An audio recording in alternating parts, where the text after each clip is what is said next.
Следната недела Министерството за економија ќе има точни податоци за тоа какви цени на основните прехранбени производи плаќале граѓаните предно и за време на новогодишните празници. Ресорниот министер Бесар Дурмиши уште еднаш повтори нема да толерираат, како што рече, девијантно однесување.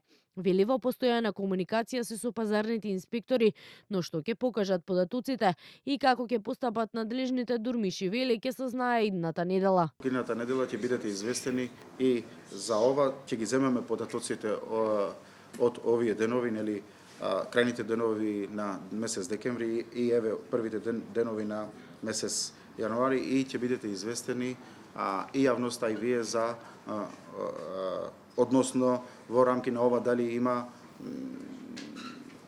девијантно однесување од трговците или зголемување на цените, ќе бидете известени како ќе постапиме. На 8 јануари се очекуваат и најновите податоци на статистика за инфлацијата. Од Министерството за економија пред празниците посочија дека до тој момент цените се стабилни, празнични кошнички, како што имаше ланската година, не се планираат, но и дека со поскапувањето на струјата од 1 јануари годинава нормално е да има раст на цените и кај другите производи, вклучително и основните прехранбени продукти.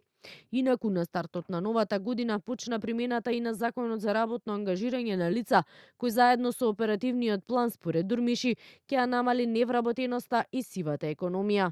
Со Законот за работни односи, што ќе можат и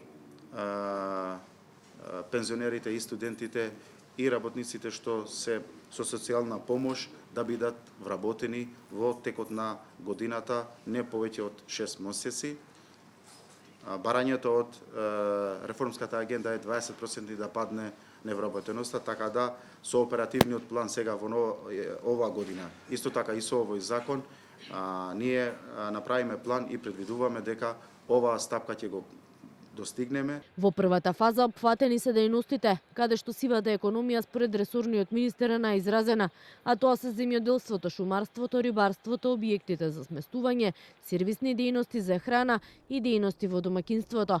Со примената на законот според податоците се очекува формализација на околу 18.000 лица, од кои 12.000 сезонски работници во земјоделието и околу 5.500 непријавени работници во туризмот и угостителството.